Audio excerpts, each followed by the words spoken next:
Hi, everybody. I just wanted to say welcome to you all. This is Wellness Wednesdays, and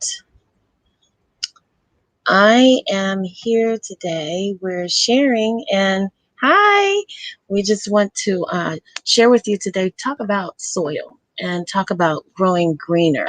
And we're talking about going greener and getting healthier. And with that said, I'm going to invite our guest on and just a little bit about him. He's like one of my favorites. And I started out listening to some of the little tips that he would give, and I would just be like, wow, this is like mind blowing. And I just started just with a little seed. So without further ado, this is Wells of Wellness, and we're going to talk about the greener and healthier side of life. So this feature is Go Green and Eat Healthier. So I'm going to bring on our guest. Our guest is Big City Gardener, and we're going to bring him in, and hopefully you enjoy this session, because if you have any questions, hit the question in the conversation, and just add us there. Okay, let's just bring him in now.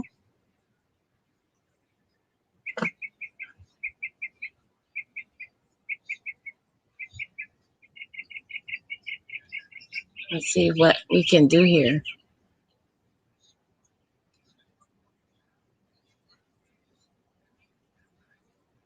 So today's topic is Go Green and Eat Healthier.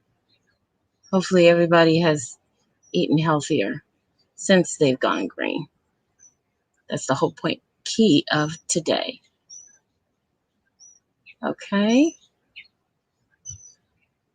And wow. I don't know if he got his invitation yet. Oh, there we go. There we go.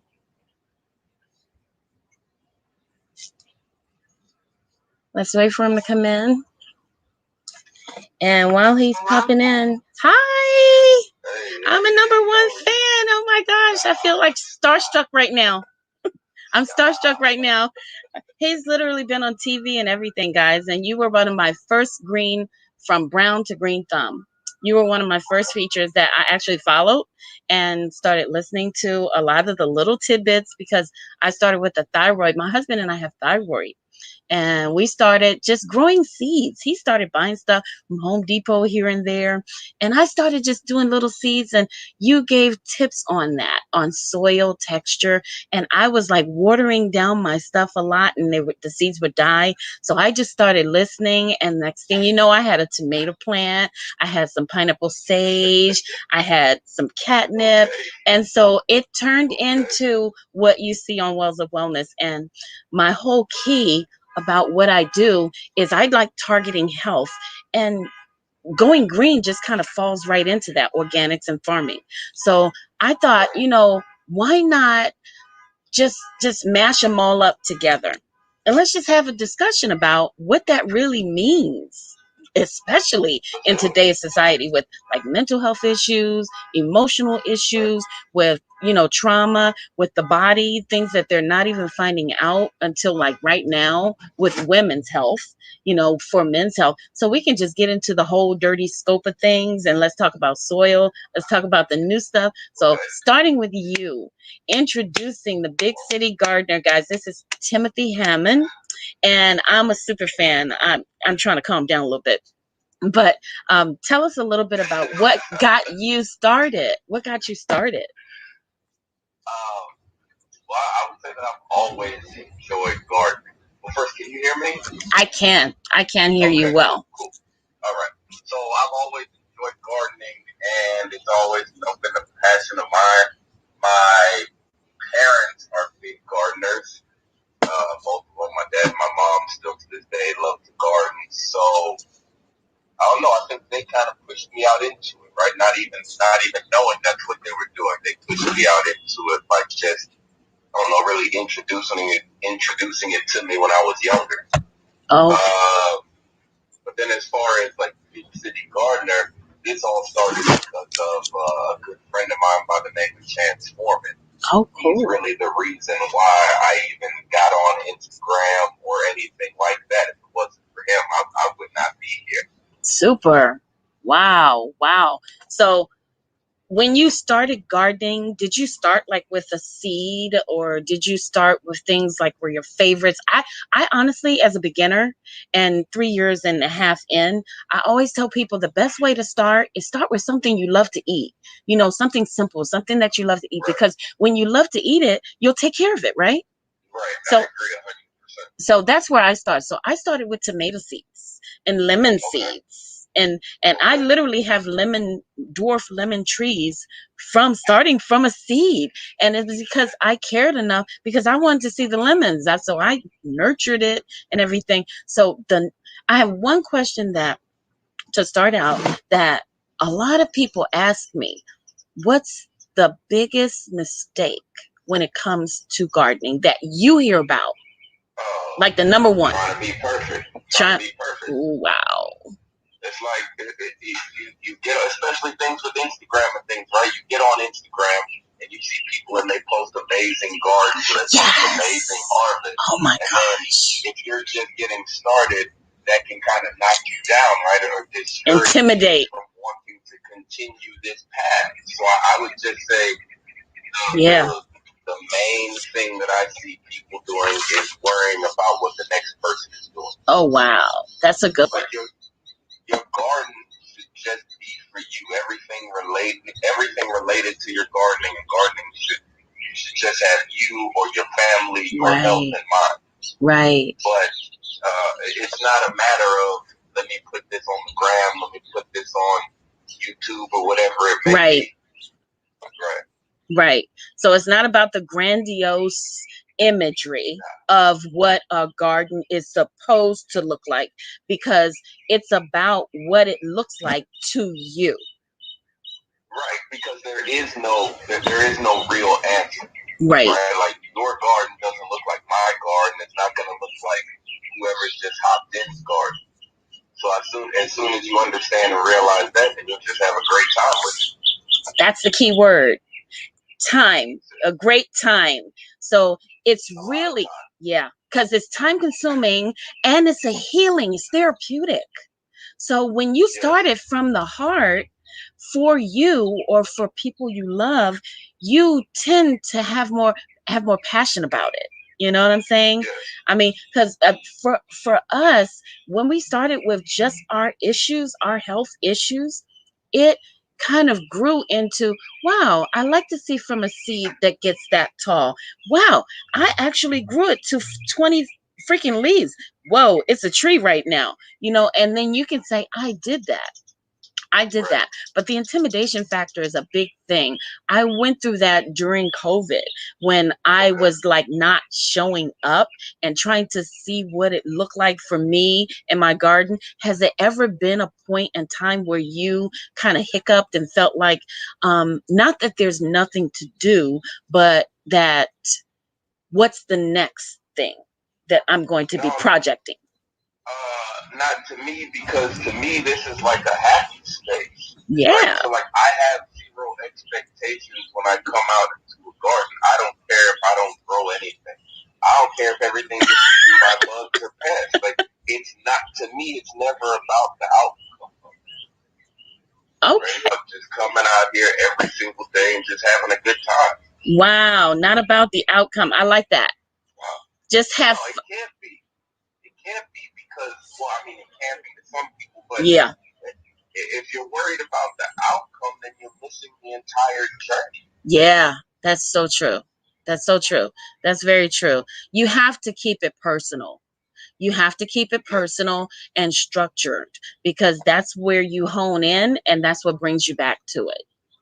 So, and speaking about bringing you back to it and honing in, let's talk about family, because a lot of the things, I know that for a fact that what you're saying is absolutely accurate. And I love the hiccups that you go through in the garden, like bugs and stuff. Now, I'm a famous person for bugs. I've always been that kid that would sit down literally on the ground and watch the ants, like for hours.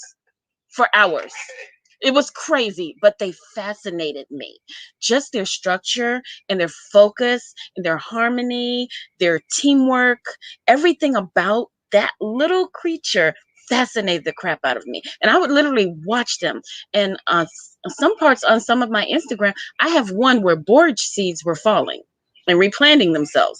And they got together and was like trying to push up a vertical line up a pole up one of my plants, and it was like 20 of them trying to push this seed up, and it would fall down. They keep pushing, and I videoed that. It fascinated the crap out of me. So teamwork helps the dream work, and the bugs kind of keep you educated. And it's okay if you flub, because there's no perfect way to do it. It's a learning curve. It's about not experience, but what you're bringing from your heart to get something out of it, not always a result.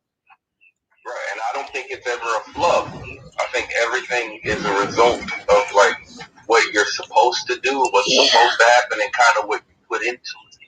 Wow. So I think if you don't have a good garden, well then you just have, I mean, like if you don't have a good harvest, and you just work backwards and ask yourself, why didn't I have a good harvest? Well, maybe I wasn't in the garden, or maybe I didn't write down and take notes when I planted what I planted. I mean, like. Yeah, so I'm just saying that I don't necessarily think that there are flubs. Everything is a result of something else. Right. Wow. So in that zone, we're going to talk about family, because I love to see the pictures where the kids are in the garden and squirting and hosing all over the place and trying to get back to focus like bunny, or butterfly. And I love to see that in the garden, because you're involving everybody, and everybody has a different perspective. I know you have what, 2 or 3 children? I have 2. You have 2. Okay, a girl and a boy, right? I know that they like different things in the garden. Yes. And so when people come into the garden, they direct themselves to what they gravitate to. How do you keep your gardening perspectives involving your children in the gardening? Are your kids the strong part of it? And what aspect of it is that? Well, as far as the kids, I let them do whatever they want, right? Because to me, again, it's about every. Look, if you want, in my opinion, if I want my kids to like what it is that I do, then I'm not going to go out here and coach you, instruct you. You have to do this, you have to do that.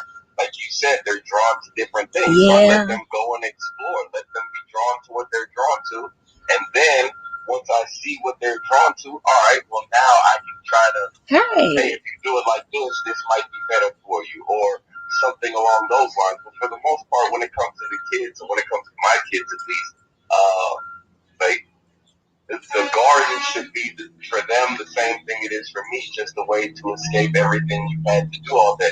They've been doing schoolwork, they've been reading, writing, whatever it may be. So now you get to go outside, and while you may be used to recess running around, this is just another form of recess. Wow. And learning, and I call it my free space, like on the bingo board.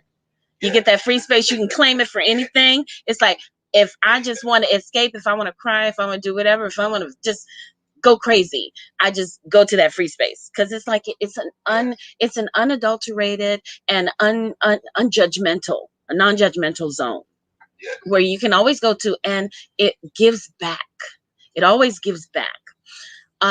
One question that one of my audiences asked me to ask you was that, talking about soil, I love that when you do a lot of the experiments with something, like you recently did the potatoes, like potato, but potato in this soil and potato in this barrel or tub. Which one is going to be better off? I just use the same soil, same fermentation process, same watering time calendar, and these are the results. Same sun, same everything. It's just about the area of square footage that you use for them to grow. So the results were slightly different in the size or result of it. And so, speaking of containers, what would be the more optional thing to use as far as I call it permaculture, and maybe it's something else because I'm not super termed when it comes to I'm not a super gardener. I'm not big city gardener. So all of that hay and all that alfalfa hay they call it and mulch people use, and what is a good option? Because one lady contacted me and she said, I have a problem with rats. They're running over my stuff and they're chewing the nubs of some of the melons and the vine plants. If it's not the vine borer, it's the rats that are chewing off where it can actually sprout. Is that plant dead? Because we know that it bulbs from that source. So is it dead? Because sometimes you wonder if it's going to ever fruit again. I think it just depends on the size of the plant when the rats or whatever the animal is attacks it. Right? So if it's already established and they just eat, if it's a vine and the vine has one main vine and then it has a bunch of lateral vines coming off it, if they just eat one of the lateral vines, then the main vine can still grow. But if it's a seedling that doesn't have an established root zone, once it gets the leaves chopped off, it's done. Yeah, because I've even had problems with that where they take the main vine out, where they chew through it. It'll be hanging like a cucumber, and they take the main vine out, and then it just drops. I mean, is it gone? It's like, okay, because I mean, if it's not the locust, it's the rats. You know what I'm saying? The locusts chew the tendrils, and it can't hold on to anything. And the rats chew the vine and the blooms. So it's like between the two of them, they're just completely destructive. So you wonder if you really have a plant, and it could be at any stage of life or growth. I tend to let it go on, and I kind of pinch, and I do surgery with my plants. I do surgery and I talk to them, and it's like, okay, you're going to be okay, all that stuff.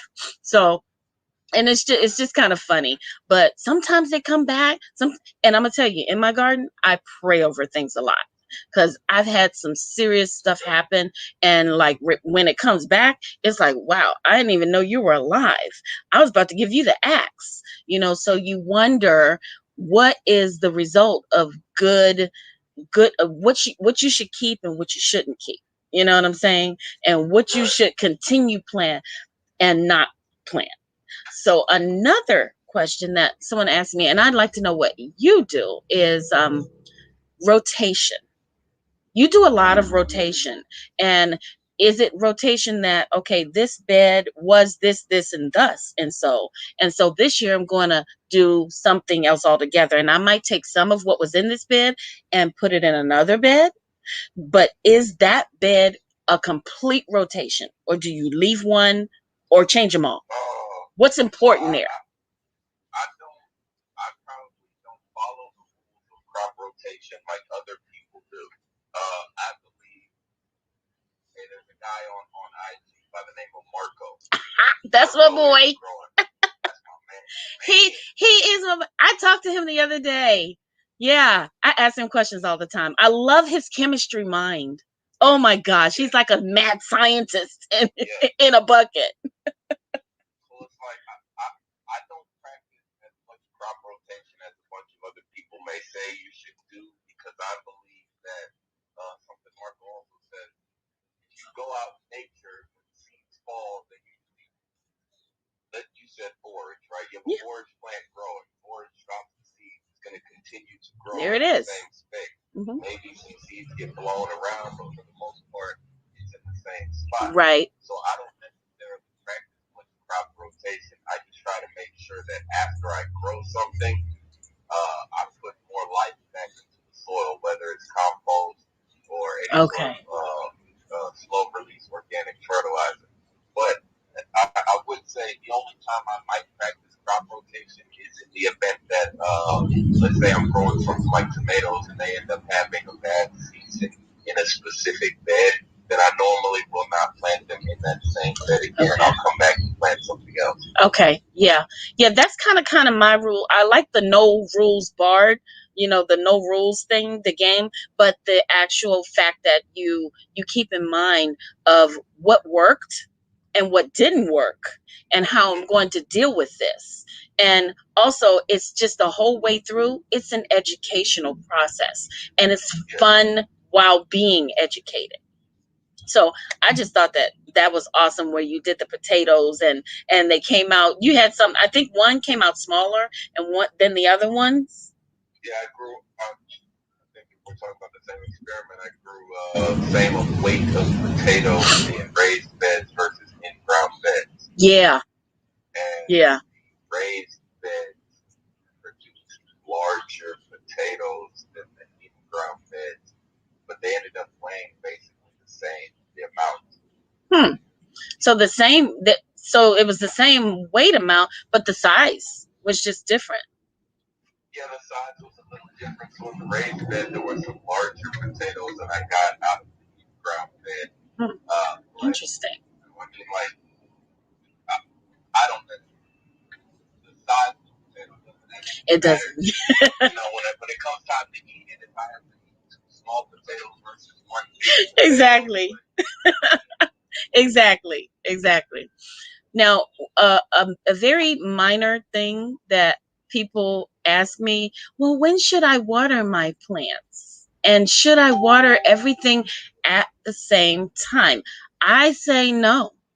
I say no. And the main reason is my husband drives me crazy when it comes to this.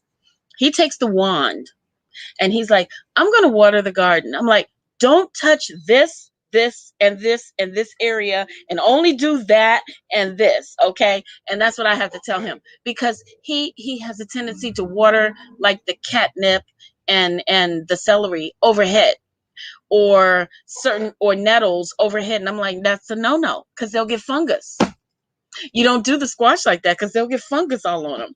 When the heat wave comes, we got all kinds of aphids, and you wonder why the gnats are harvesting in the soil. It's because of that. And so he doesn't get it all the time. So we get into it with, this is your zone. You worry about the dwarf plants, and I'll worry about the babies, because and I'll just talk to everything in the garden. So it's like the watering system. We don't have an irrigation, mainly because we're renters, but we decided that on the rotation, that a lot of things is like every 3 days for the larger, depending on temperature. And I think because we have pots, so we don't have like super beds like tall raised. We have lower beds that kind of sometimes tap into the soil source. So it makes a difference how rich the soil would be to produce. So that has a lot to do with how often you have to water it. So I say to people, my answer is, it just depends. I'm like you. It really just depends on what climate or zone you're in, what plant it is, and how you're watering it. Yeah, I agree. There's no right answer for how often to water. I mean, plants need a certain amount of water, and some plants do better with deeper watering, longer watering. Yeah. But I mean, how often, like you said, it depends on those other factors. Yeah. If you're growing in containers, you're going to have to water your garden more often Right. than if you're growing in a raised bed or an in-ground bed.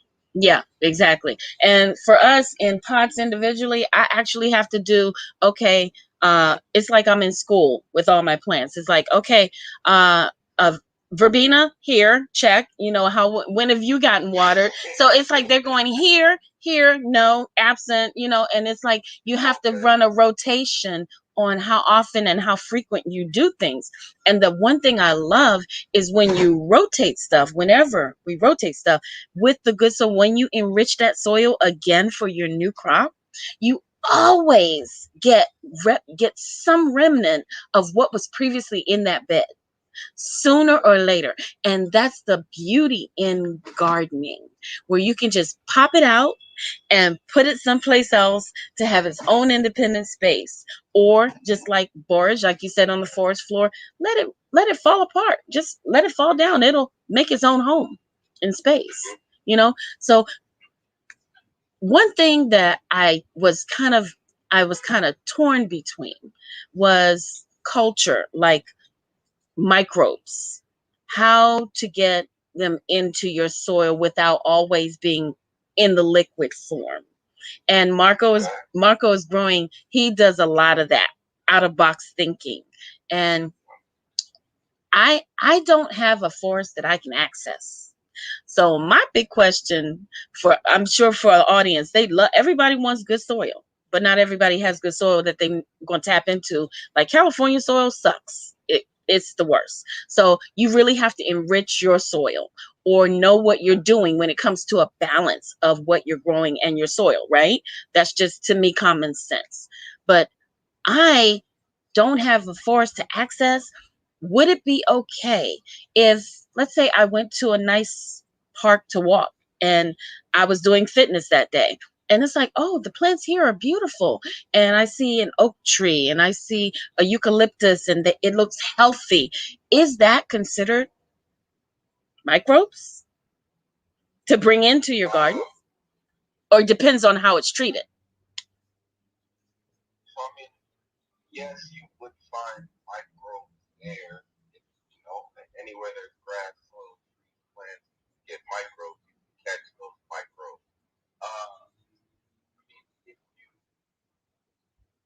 look, I think the goal is just to get local microbes that are in your area to your soil. So Okay. whether it's you catch them yourself through the whole IMO method with rice, out rice in boxes, or whether you, I mean, look, an easier way to do it would just be to go to a local soil yard that gets tree waste from all of the local arborists, and you'll get great soil that has local microbes that way. Oh, okay, cool. That's interesting because I was thinking of collecting my own, and I was like, okay, I can't go to Yellowstone Park and go grab it. I see Marco doing that all the time. He's like, this is cool, get the microbes in the forest. I'm like, I don't have exactly access to a forest, but I love the idea.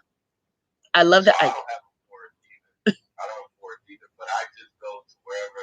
So I go down to the bayou. To be honest, there's bayous all around me, and those bayous have big, massive trees. And Marco always says, wherever you see big trees, big, strong microbes grow big, strong trees. So I head on Oh, over to whatever forested, wooded area I can find. But no, I don't have access to a forest or anything like that either. that's what I love. He's in Virginia with that old growth. I'm serious. Woods out there. Down here in Texas, flat land. Yeah.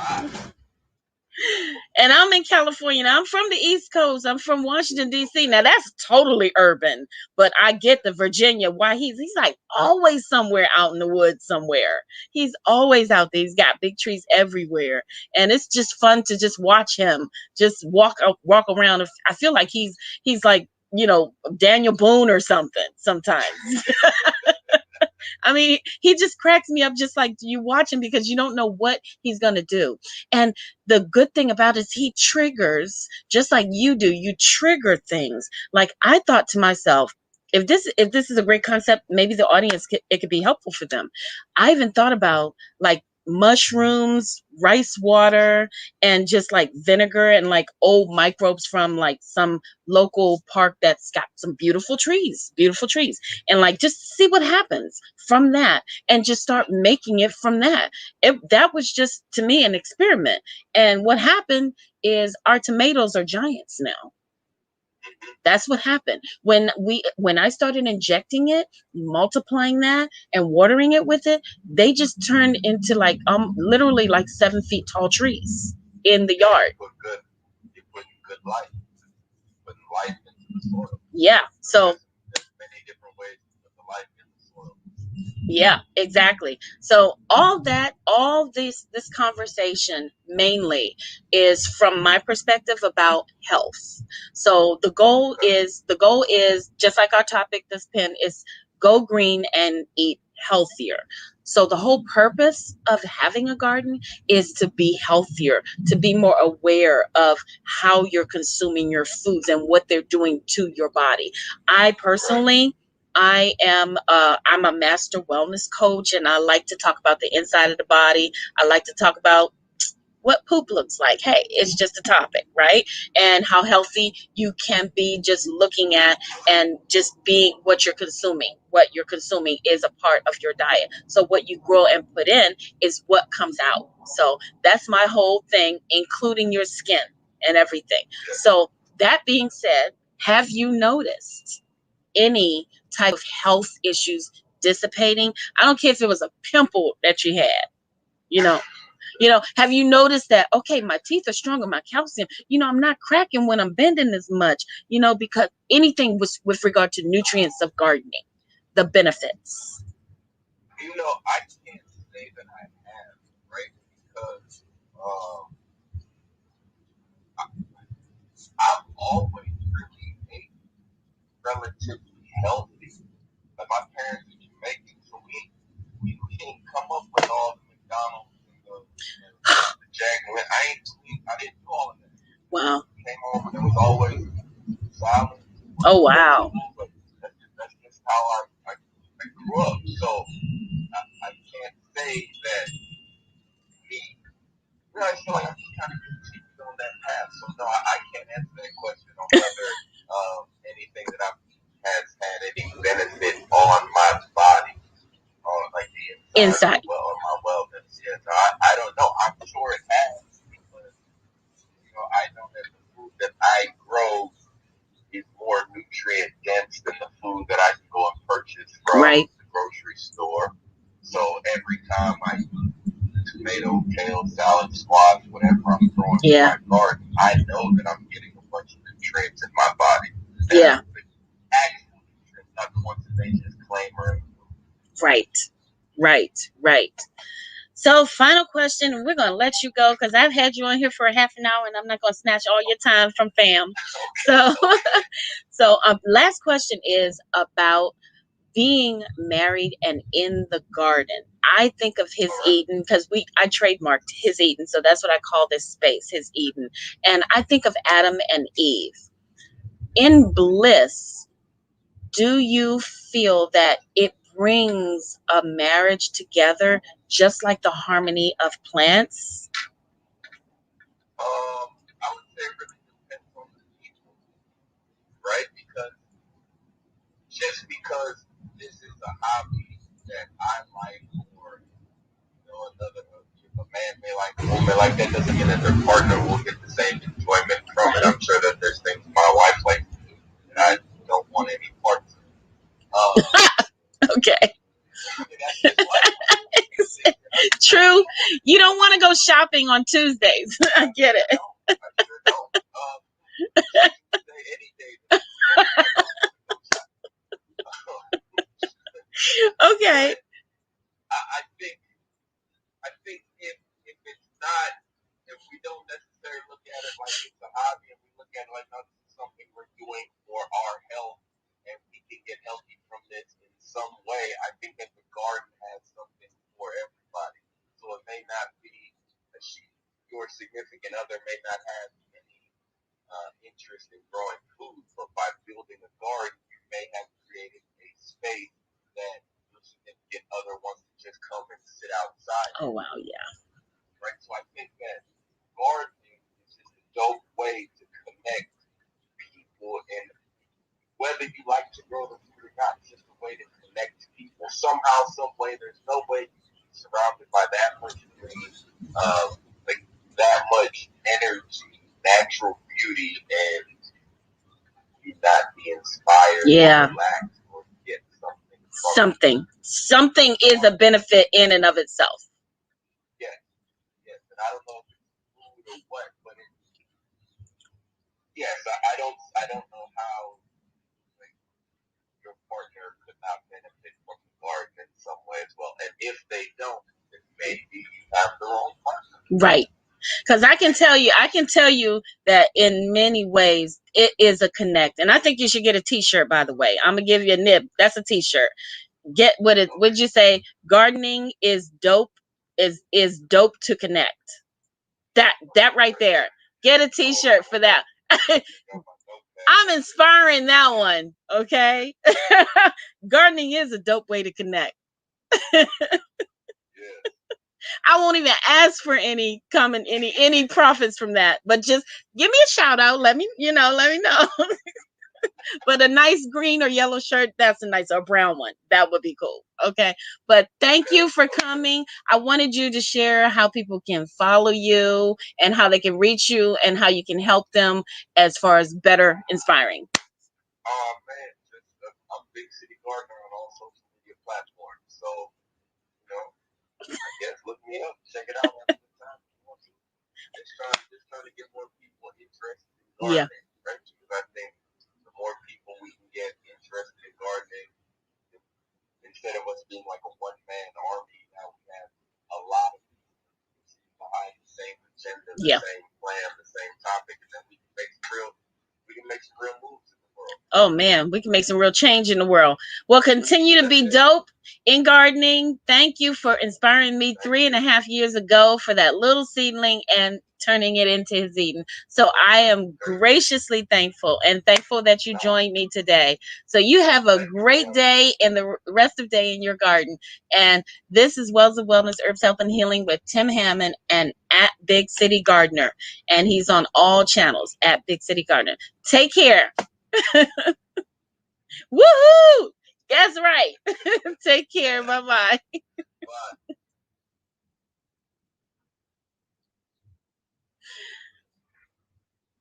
Okay, guys, we just wanted to end that. And I hope you got the benefits of all that conversation because it was absolutely fun. Thanks so much for joining us. And I'm going to look in our thread because I'm going to sponsor a special gift and prize for the person that showed up first. And how many times you have to show up first, and 3 times you have to have been in the chat for at least the entirety of our platform today. So you will get to be announced on Friday who the winner is, and I'll be scrolling through. But follow at Big City Gardener. And these convo questions, hopefully I answered a lot of them. I pulled a couple of previous questions that were sent to me to respond to. If you have more about skin, health, herbs, or healing, or even gardening, or if you have a suggestion on who we should feature on Wellness Wednesdays, send me a DM. This is Tamara Wells of Wellness, Herbs, Health, and Healing. And thank you so much. And you guys be healed and be healthy and continue to have a brown thumb. Turn it into green. Take care. This is our Go Green and Eat Healthier Serve session. So thanks a lot. Take care, guys. Have a great afternoon. Happy Wednesday.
Thanks so much for joining today, everyone.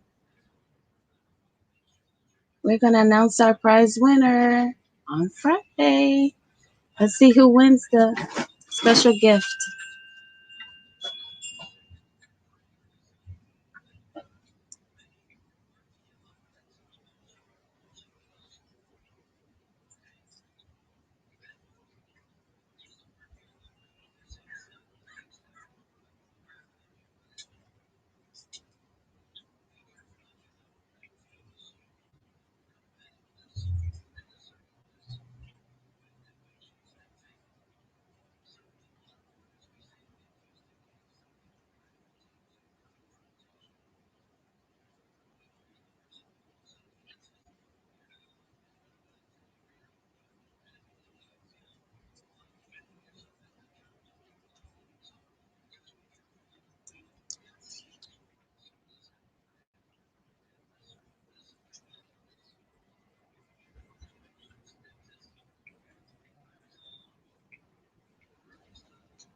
We're just ending a session here, and I'm just getting some screenshots on our winners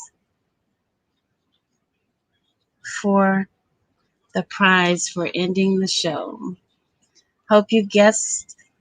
I hope you guys enjoyed joining us in this conversation. You can watch the replay if you didn't get to see. You can definitely watch the replay on Go Greener and Eat Healthier.